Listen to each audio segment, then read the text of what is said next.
नमस्कार, स्वागत है आपका संगठन भारत न्यूज में और मैं हूं आपके साथ शालिनी। आइए बढ़ते हैं आज की बड़ी खबर। गरीब किसान मध्यम वर्ग के हित में बजट 2026, भाजपा नेताओं का दावा। उत्तर मुंबई जिला कार्यालय के कांदिवली पश्चिम स्थित लोक कल्याण कार्यालय में केंद्रीय बजट 2026 को विकसित भारत 2047 की दिशा में दूरदर्शी और सर्व समावेशी बताते हुए भारतीय जनता पार्टी उत्तर मुंबई द्वारा पत्रकार परिषद का आयोजन किया गया।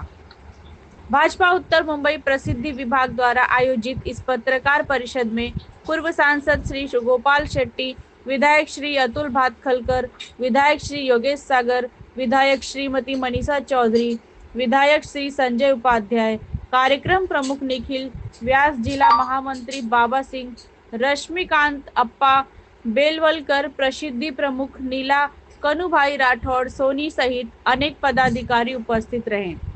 विधायक अतुल भातखलकर ने कहा कि बजट में मध्यम वर्ग को राहत, स्थानीय स्वराज्य संस्थाओं के लिए 100 करोड़ रुपए का प्रावधान और एमएसएमई को बढ़ावा देकर रोजगार सृजन पर जोर दिया गया है। विधायक योगेश सागर ने बजट को सभी वर्गों के हित में बताया। प्रसिद्धि प्रमुख नीला कनुभाई राठौड़ सोनी ने कहा कि केंद्रीय बजट 2026 में महिलाओं के आर्थिक सशक्तिकरण, स्वरोजगार और आत्मनिर्भरता को विरोध प्राथमिकता दी गई है। यह बजट महिलाओं को विकास की मुख्य धारा से जोड़ने वाला साबित होगा। मुंबई के कांदिवली से संपादक राजकिशोर तिवारी की रिपोर्ट। कल ही केंद्रीय अर्थमंत्री निर्मला सीतारमण जी ने 26-27 का बजट केंद्र लोकसभा में पेश किया। ये बजट वित्तीय शिस्ती का पालन करते हुए देश के विकास दर को बढ़ाने वाला, रोजगार निर्मित करने वाला और साथ में महाराष्ट्र और मुंबई को विकास के गति को मदद करने वाला इस प्रकार का ये केंद्रीय अर्थसंकल्प है। इसके लिए इस संकल्प का मैं स्वागत करता हूं। केंद्रीय अर्थमंत्री निर्मला सीतारमण जी को बहुत बहुत बधाई देना चाहता हूं। उनको महाराष्ट्र मुंबई की तरफ से धन्यवाद भी देना चाहता हूं। 9वीं बार बजट पेश किया इस प्रकार से बारे में क्या? नहीं, 9वीं बार बजट पेश करके एक दूसरे से उन्होंने एक विक्रम भारत के इतिहास में रचा है और मुझे लगता है कि उनके कार्यकाल में और माननीय मोदी जी के कार्यकाल में भारत की अर्थव्यवस्था ने विशेषतः कोविड का संकट आने के बाद भी बहुत गति प्राप्त की है। और आप देखेंगे कि मैक्रो और मैक्रो इकोनॉमी, ये दोनों इकोनॉमिक इंडिकेटर्स आज भारत के दृष्टि से अच्छे चरण सीमा पे है। इन्फ्लेशन का रेट 2% के लगभग है। फॉरेन रिजर्व ये अपने $700 बिलियन के आगे जा रहे हैं। उसी समय वित्तीय जो टूट रहती है, डेफिसिट रहता है, वो मिनिमम की तरफ जा रहा है। वित्तीय घाटा जो है जीडीपी के तरफ से वो भी घटने के कगार पे हमको लगातार हर बरस दिख रहा है। और इसके साथ साथ जब दुनिया का हर देश का ग्रोथ रेट 3% से आगे नहीं जा रहा है, तब भारत का विकास का दर, वृद्धि का दर ये 7% के आगे जाने के कगार में है।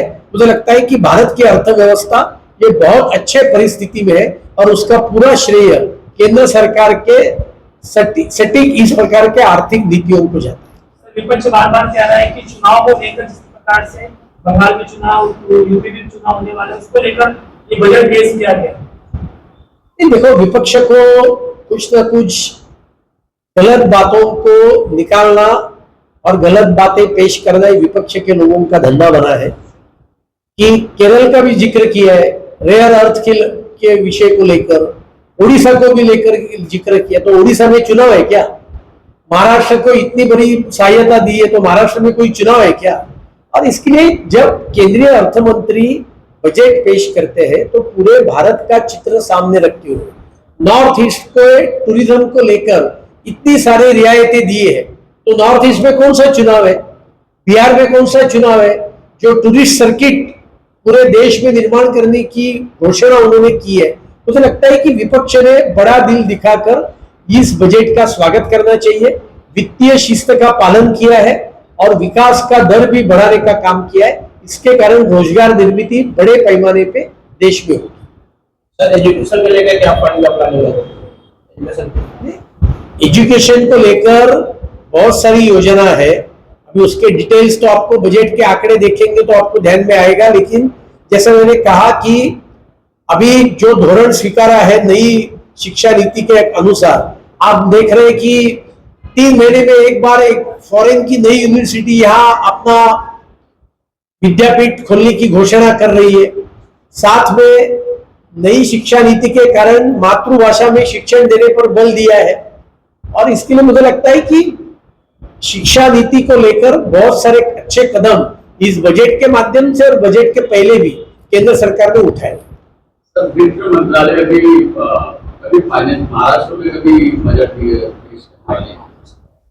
बजट कब पेश करना ये वित्त मंत्री और राज्य के मुख्यमंत्री और कैबिनेट का अधिकार होता है।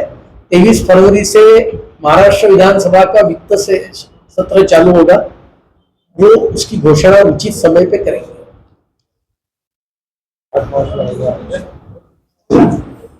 सर्वप्रथम तो मैं आदरणीय प्रधानमंत्री नरेंद्र मोदी जी का हृदय से धन्यवाद करती हूँ कि महिला सशक्तिकरण की दिशा में इससे बड़ी बात क्या हो सकती है कि एक महिला अर्थमंत्री को 9वीं दफे महिला एक पूरे भारत देश का बजट पेश करने का अवसर दिया है। तो मैं त्रिवार अभिनंदन करती हूँ आदरणीय प्रधानमंत्री नरेंद्र मोदी जी का और आदरणीय निर्मला सीतारमण जी का कि 9वीं दफे एक खुशहाल बजट भारत को विकास की दिशा में 2047 विकसित भारत की दिशा में लेकर जाने के लिए अग्रसर करने के लिए एक सुंदर बजट सर्व साधारण जनता के फायदे का बजट उन्होंने करके दिया है।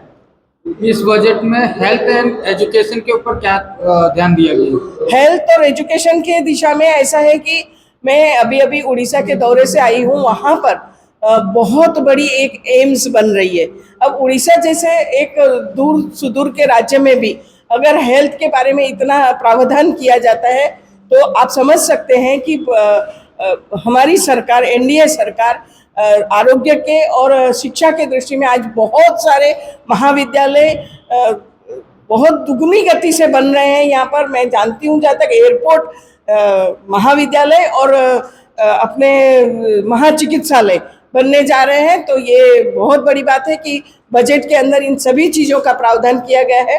मैं एक अभिनंदन इस बात का करना चाहती हूँ कि टोबैको के ऊपर इन्होंने जो बहुत बड़ी कर वृद्धि की है, इससे कहीं ना कहीं महिलाओं को समाधान होता है कि उनके घर में टोबैको का प्रतिबंध करने की जो उनकी मंशा रहती है वो नहीं कर पाती है, लेकिन जब बजट में ही उसका भाव बढ़ा दिया जाता है तो अपने आप इसके ऊपर एक प्रतिबंध लगता है, लगाम लगती है। तो महिलाओं के लिए ये बहुत ही सुकून की बात है।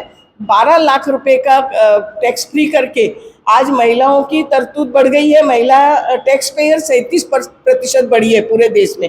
37% महिला टैक्स पेयर बन गई है, जो 37% वृद्धि हुई है टैक्स पेयर महिलाओं में। तो अगर उनको 12 लाख रुपए का कर में प्रावधान मिलता है तो मैं निर्मला सीतारमण जी का बहुत बहुत धन्यवाद और अभिनंदन करती हूँ। महिलाओं के लिए जब दाल चीनी या उनके अनाज या उनके एलपीजी सिलेंडर के ऊपर भाव नहीं बढ़ते हैं तब वो वहाँ पर समाधान व्यक्त करते हैं। यानी सर्वसमावेशक बजट जो सभी महिलाओं के लिए, सर्वसामान्य साधारण मध्यम वर्ग के लिए बहुत सुंदर बजट यहाँ पे पेश किया गया है। मैं त्रिवार अभिनंदन करती हूँ। इस बजट में रोजगार को लेकर के क्या प्रभाव गिरेगा? इस बजट रोजगार के लिए ऐसा है कि आपको पता है एमएसएमई को बहुत बड़ा प्रावधान दिया गया है। तो एमएसएमई वो रोजगार के लिए स्वयं एक कार्यान्वित होने वाली संस्था है। तो एमएसएमई के उपक्रम से रोजगार के उपलब्धता में बहुत बड़ी वृद्धि होने वाली है। ये आने वाले 5 सालों में आपको जरूर दिखेगा और 2047 तक। सबसे पहले माननीय प्रधानमंत्री नरेंद्र मोदी जी का और अर्थ मंत्री श्रीमती निर्मला सीतारमण जी का अभिनंदन करता हूं। भारत विकसित भारत की ओर जो कदम बढ़ा रहा है, इस कदम को और गति और शक्ति देने का ये अर्थसंकल्प है। माननीय प्रधानमंत्री जी ने जो विकसित भारत की कल्पना 2047 तक रखी है और भारत को विश्व की आर्थिक महासत्ता बनाने के लिए जो जो आवश्यक कदम है, इसके प्रथम चरण का ये बजट से शुरुआत हुई, ऐसा मुझे लगता है और पूरे सारे देश को भी लगता है। सारे आर्थिक विशेषज्ञों को भी लगता है, और इसीलिए माननीय प्रधानमंत्री नरेंद्र मोदी जी और फाइनेंस मिनिस्टर श्रीमती निर्मला सीतारमन जी का अभिनंदन करते हैं। सर, बजट हर बार पेश होता है, उसमें कहीं ना कहीं विपक्ष उंगली उठाता है, उस पर ऑब्जेक्शन लेता है। देखिए, विपक्ष को कुछ न कुछ तो करना और कहना रहता है।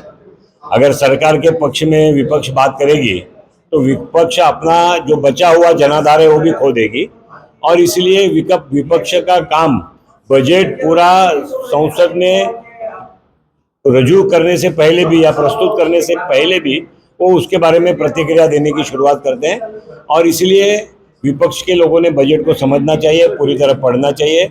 समाज के सभी क्षेत्रों को जिस प्रकार से बजट के अंदर लाभ दिया गया है या उसे समावेश किया गया है, इसके बारे में अगर वो पढ़ेंगे तो उनकी प्रतिक्रिया अलग होगी। सर, समस्या मेन हॉस्पिटल और एजुकेशन को लेकर होती है गरीब परिवार। देखिए, पहली बार ऐसा हुआ है कि भारत के अर्थसंकल्प में हेल्थ सेक्टर के लिए 1 लाख करोड़ से ज्यादा रुपयों का प्रावधान हुआ है।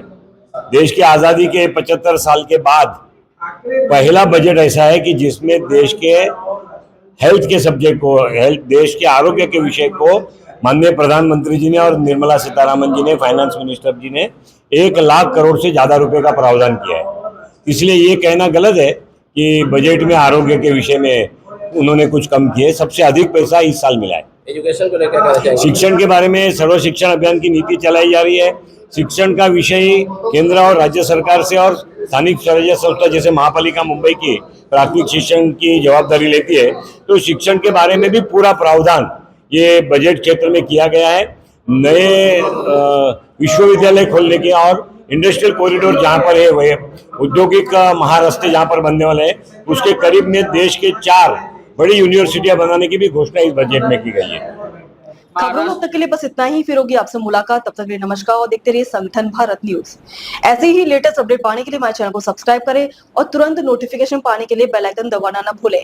यदि आप हमें फेसबुक या इंस्टा के माध्यम से देख रहे हैं तो हमारे पेज को फॉलो जरूर करें। धन्यवाद।